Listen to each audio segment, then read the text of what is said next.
En français s'il vous plaît, émission d'actualité roumaine et francophone.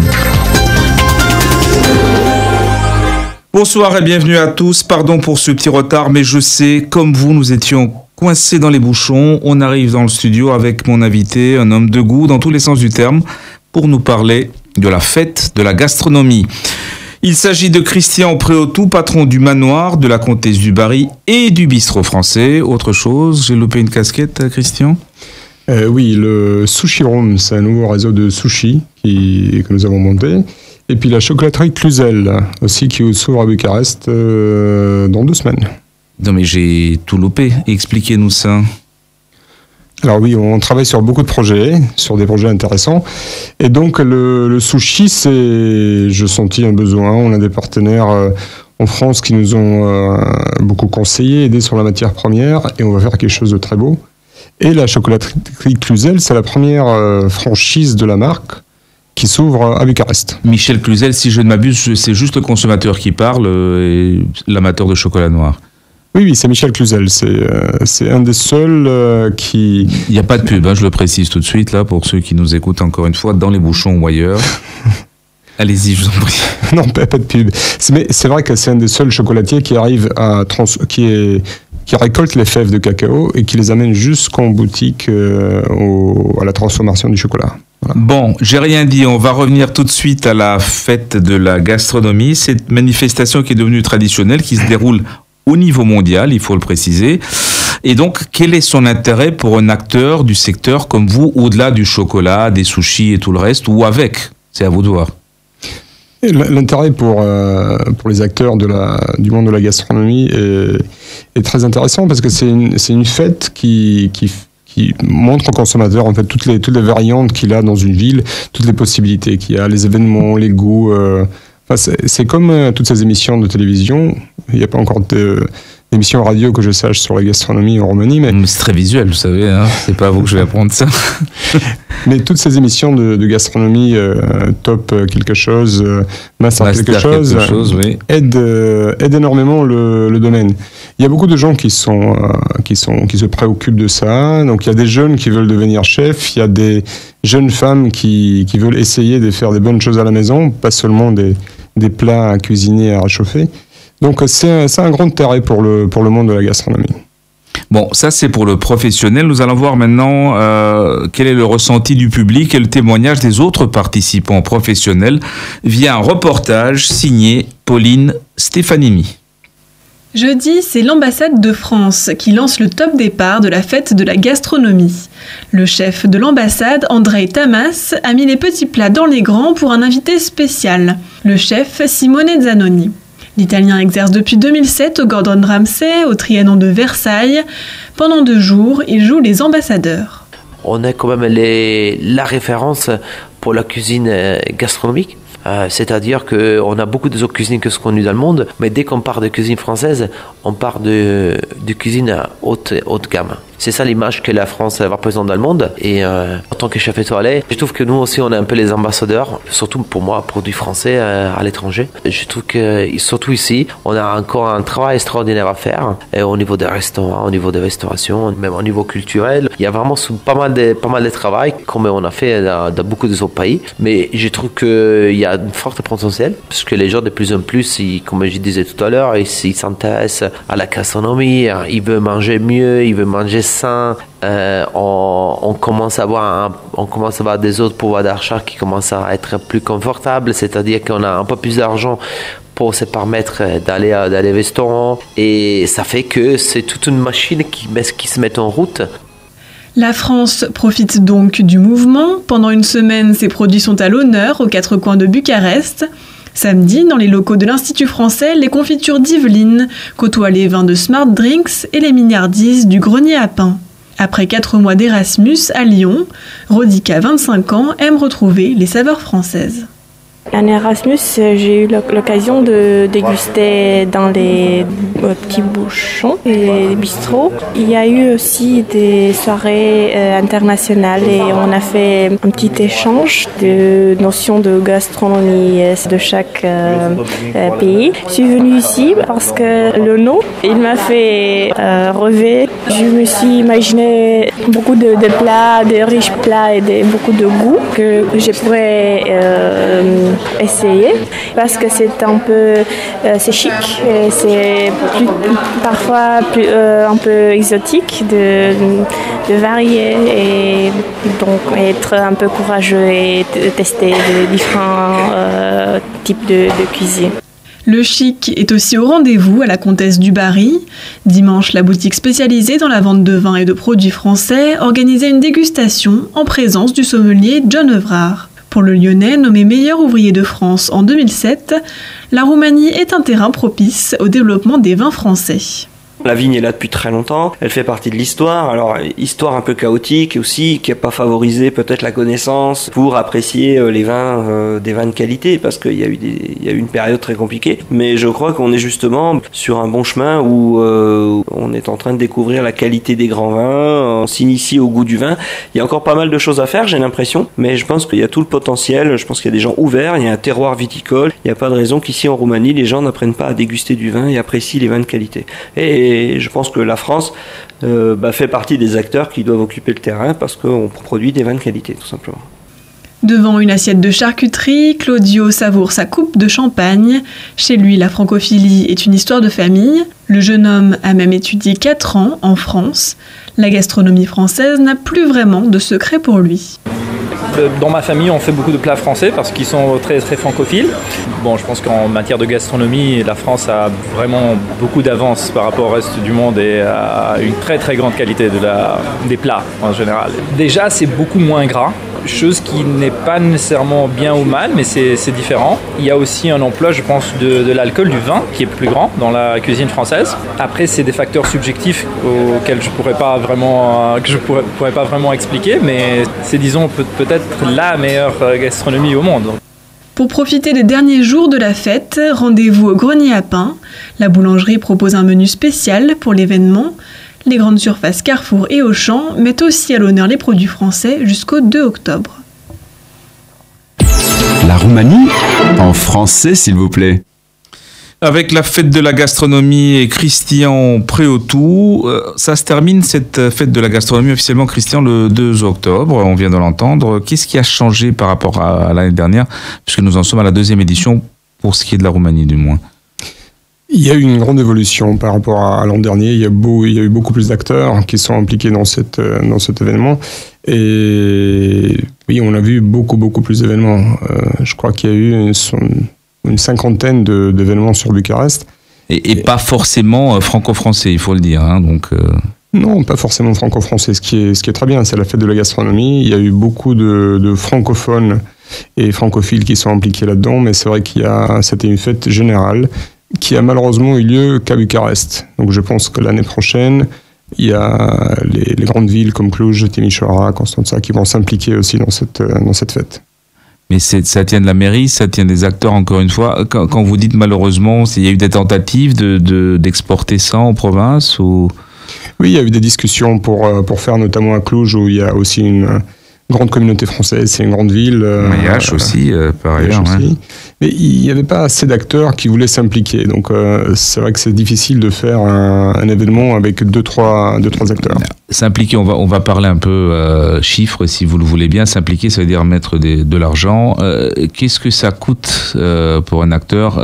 Quelle est la part d'investissement pour cette vitrine-là? Est-ce qu'elle est conséquente? Est-ce qu'on mégote un peu parce qu'on ne connaît pas vraiment la valeur de cette pub-là? On ne sait pas ce que ça va donner. En gros, quelle est la tendance du marché? On investit ou on est un peu prudent parce qu'on ne sait pas si la mayonnaise va prendre? Oui, il faut juste s'impliquer. C'est pas vraiment une question d'argent, c'est une question d'implication personnelle de la part des propriétaires responsables de divers business de la gastronomie. Donc un restaurant, il va falloir qu'il fasse un menu un peu spécial, qu'il fasse un accord mets-vin peut-être, qui diffuse ces informations à ses clients, qui s'implique. Oui, mais s'il n'y a pas de clients. Mais justement, les clients, c'est chicken and eggs. Il faut d'abord mettre des choses pour les intéresser, et puis après les clients viendront certainement. Mais je pense qu'en province, il n'y a pas eu encore suffisamment d'intérêt. C'est peut-être par rapport à l'événement de l'année dernière, qui n'était pas grandiose. Vous voyez, c'était pas quelque chose d'énorme. Cette année, l'implication a été beaucoup plus forte de tout le monde, et je pense que l'année prochaine, en province, il y aura aussi des événements qui vont avoir lieu. Et est-ce qu'il y a une collaboration justement avec les autres pays de bouche, je dirais, avec, je sais pas, les Italiens, avec les Allemands, pourquoi pas, avec les Marocains, voilà, parce que c'est un pays où on mange bien aussi, ou est-ce que c'est assez nombriliste, franco-français, parce que la gastronomie, monsieur, c'est la France? Sur cet événement, c'est plutôt franco-français. Dans la diffusion de l'information, parce que c'est l'ambassade, c'est la chambre de commerce française qui s'implique.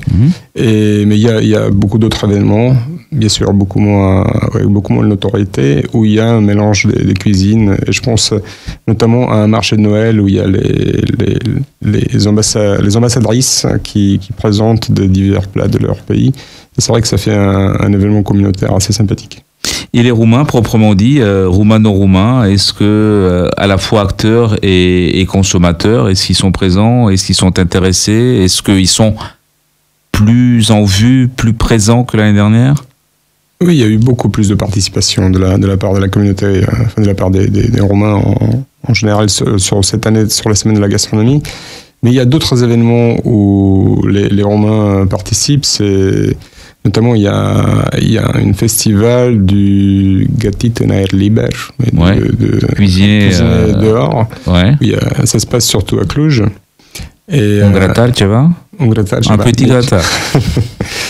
Et quelques petits, avec le gratin. Juste à côté. Voilà. Et il y a pas mal d'événements culinaires qui se passent et qui prennent de la tendance. Peut-être l'année prochaine, impliquer plus toutes les communautés dans cet événement pour faire encore quelque chose de plus grandiose. Vous savez, en France, les chefs sortent dans les rues. Il n'y a pas seulement les chefs français étoilés qui le font. Même si c'est sympathique, il y a eu notamment Thierry Marx, qui est un grand chef français, avec des influences japonaises, qui est sorti au milieu des Champs-Élysées, puis il a arrêté les voitures, il leur servait un petit quelque chose, des petits plats moléculaires, etc. Très intéressant. Est-ce que, encore une fois, vous êtes en Roumanie depuis très longtemps, vous êtes né ici, vous êtes roumain, vous avez sans doute noté je vais essayer d'être délicat, le peu d'appétence générale quand même pour les Roumains, pour tout ce qui est cuisine autre que la cuisine locale. C'est pas une curiosité folle en général. Les mauvaises langues disent que ça s'arrête à la pizza. Est-ce que vous constatez ça dans la vie de tous les jours? Est-ce que ça avance malgré tout doucettement? Oui, je pense que la pizza est rentrée dans les mœurs locales déjà. C'est un plat roumain spécifique, comme le diraient quelques restaurants avec la shawarma. Mais il y a beaucoup de gens qui s'intéressent à la gastronomie. Moi, j'ai vu une évolution dans le temps. Enfin, rappelez-vous, Nicolas, il y a une quinzaine d'années, les crevettes, on voulait même pas en entendre parler. C'était le diable. C'était le diable. Et maintenant, il y a beaucoup de gens qui mangent des crevettes, bien sûr, avec une petite sauce aigre douce. Il y a les sushis qui sont développés partout. Et le pourquoi de notre projet de développer un réseau de sushis, parce que maintenant il y a une tendance, il y a un marché.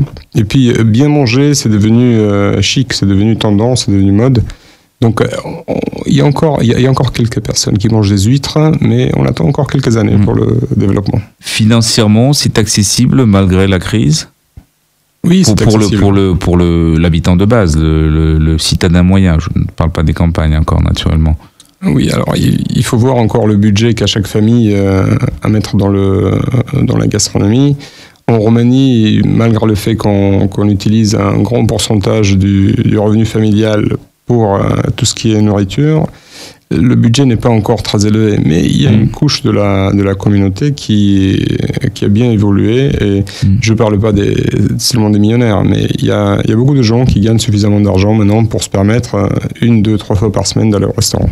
Donc ils vont au restaurant. Est-ce qu'ils achètent aussi pour faire goûter chez eux, à la famille, aux amis éventuellement? Est-ce que le fameux repas tel qu'on le connaît à la française, où on invite des amis pour festoyer autour d'une table, que les Roumains ont également naturellement, est-ce qu'ils commencent à inclure maintenant en Roumanie autre chose que du salam, des sibiu, des œufs, mimosa, parce que c'est pas mayonnaise, avec peut-être des crevettes comme vous le disiez, ou pourquoi pas un peu de saumon fumé ou des choses de ce genre. Mais vous avez vu les stands dans les supermarchés, il y a maintenant une variante. J'ai vu, donc j'imagine que les gens achètent, mais j'ai pas vu ça sur les tables roumaines forcément, à la maison. Il y en a certainement, si l'offre est là dans les supermarchés. Et puis j'ai vu aussi dans les supermarchés en Roumanie la même tendance qu'en France ou dans les pays d'Occident en général, c'est le sushi dans le supermarché. Vous savez, maintenant il y a beaucoup de stands que les supermarchés eux-mêmes font pour vendre du sushi. C'est pas cher, et puis c'est là, ça veut dire que ça se vend aussi. C'est pas donné non plus, ça se vend, franchement, c'est pas le prix d'un sandwich. C'est pas le prix d'un sandwich, mais c'est aussi plus amusant, et puis plus santé. Oui, mais ça c'est autre chose. Mais les gens, je ne pense pas que la plupart des acheteurs l'achètent pour s'amuser, mais plutôt pour manger. Mais ça, on y vient petit à petit. Donc, et si les entreprises le font, c'est que les supermarchés, oui, allez-y. Mais peut-être aussi, il faut penser que manger, c'est s'amuser en même temps. Seulement, manger et s'amuser, ça doit être dans la même ligne. Bucarest, en français s'il vous plaît. Avec Christian Préautou pour la fête de la gastronomie. J'ai envie d'un petit questionnaire sur la Roumanie et vous, que j'ai modifié parce que je connais vos goûts et donc j'ai subodoré vos réponses, mais j'aurais plutôt envie de vous demander, à part ça, une question sur les politiques. Je vous rassure, vous savez que je fais de la politique naturellement, donc là il y a quelque chose qui me manque là. En Roumanie, on n'entend pas les politiques de marque, les gens qui sont vraiment connus parler cuisine du tout. Donc on les entend vaguement parler de grossir, de maigrir. C'est le Premier ministre Ponta qui nous parlait via sa femme de son tour de taille. Il y a eu des informations selon lesquelles sa femme, justement là encore, avait l'envie de monter un magasin. C'était une cofetterie, comment dire, romaine, si je ne m'abuse, donc un endroit où on fait des gâteaux, ce qui est plutôt les bonnes nouvelles. Mais les leaders d'opinion roumains, pas forcément les politiques, les sportifs, les vedettes de la télé, ils ne parlent pas beaucoup cuisine. On n'en sait pas trop. Vous en savez plus, vous? Allez, on va faire un petit moment potin. J'en connais quelques-uns, mais je crois qu'il y a eu des petites remarques célèbres dans la presse. Il y a un certain moment, quelqu'un avait été arrêté à cause de slanina. Vous vous rappelez? Oui, non, c'était les Kaltabosh. Ça, c'était un ministre de l'Agriculture qui a reçu un pot de vin en saucisse. Slanina, oui, il y avait de la slanina aussi, et de la palinka, effectivement. Donc on parle de gastronomie aussi dans la politique roumaine. Oui, ça c'est du tout venant.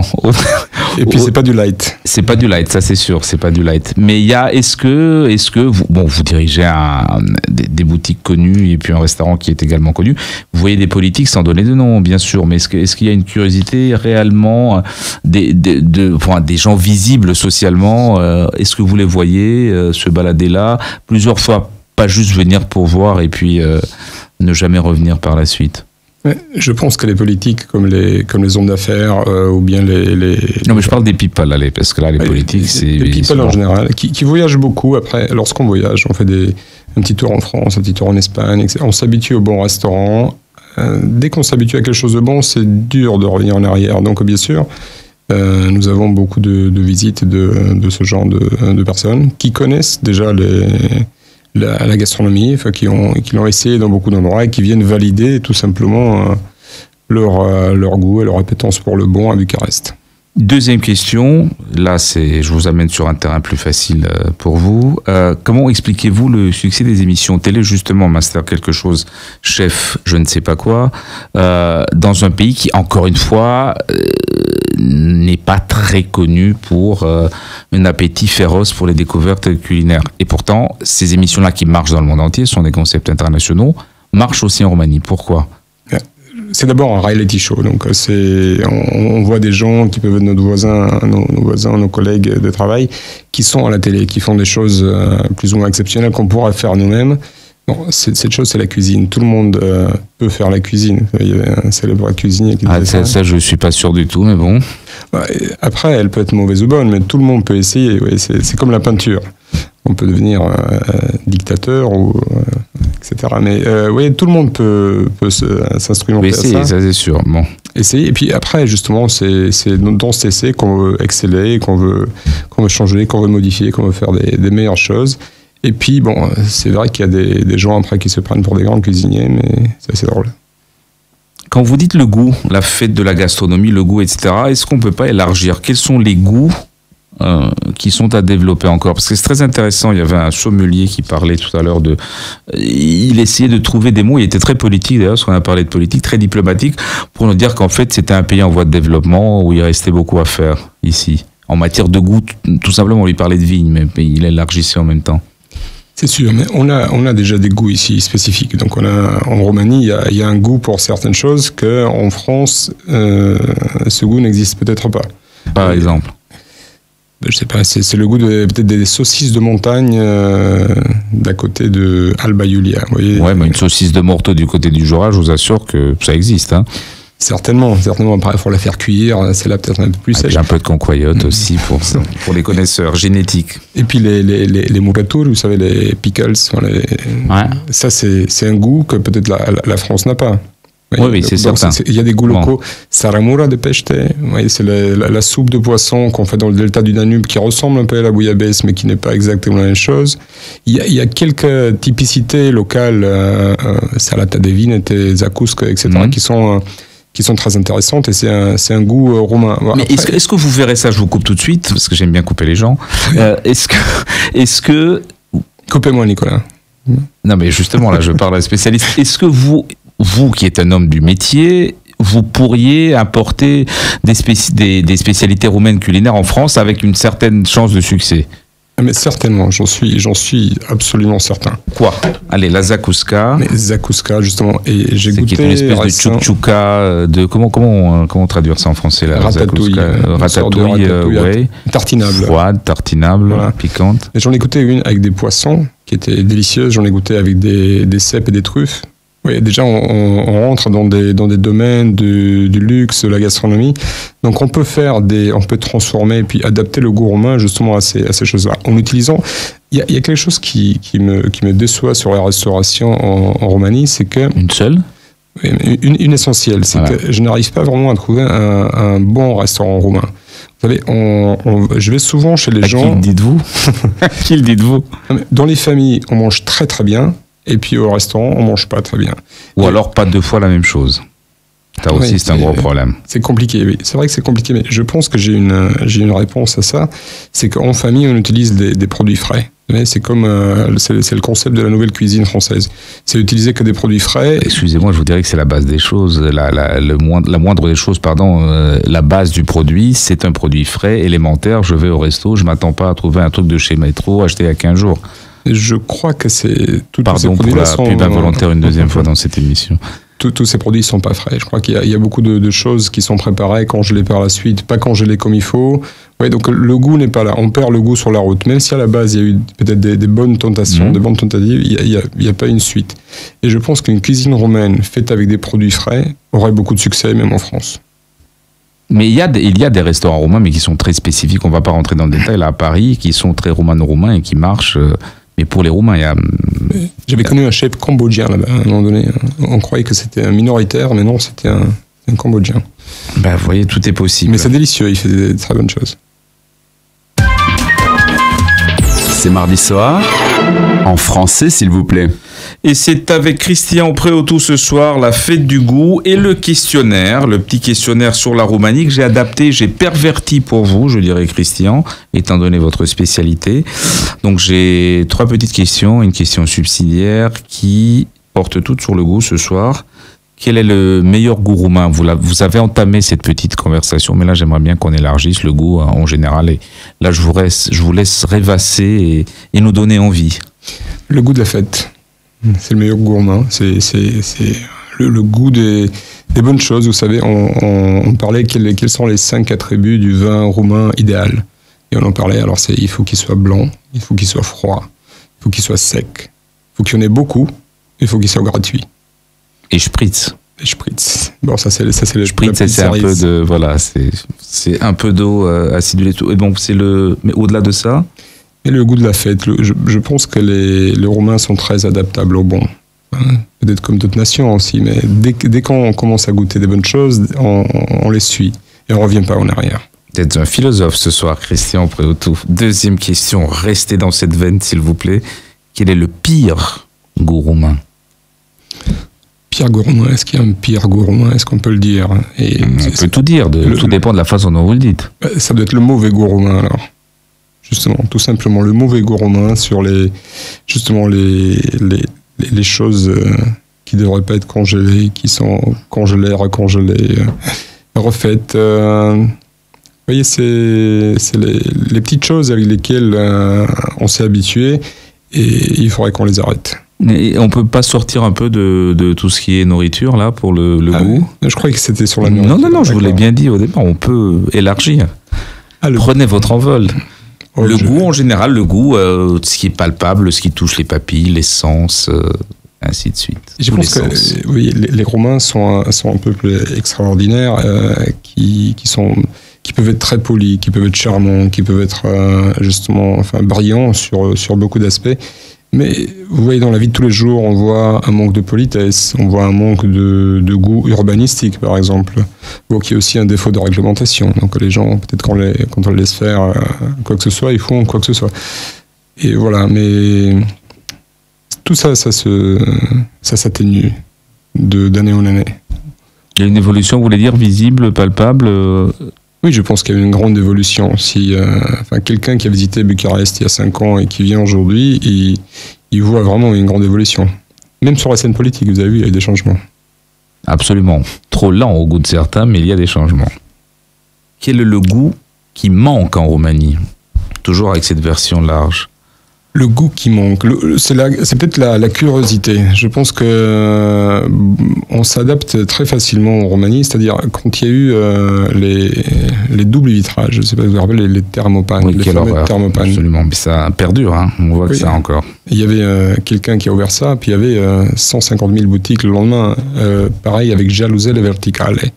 Et pareil, après 89, avec les consignatiers. Consignatiers qui étaient des boutiques où on vendait aussi bien des vêtements que des paquets de cigarettes, etc. Donc, de l'argenterie de la grand-mère pour survivre. Tout à fait. Et ça, c'était la seule chose qui était intéressante, je crois, dans toute cette histoire. Mais il y a beaucoup de copier-coller, et pas assez d'innovation. D'un autre côté, il y a des Roumains qui sont à l'étranger et qui innovent de manière fantastique, qui sont brillants, ils font des choses superbes. Mais qui restent à l'étranger.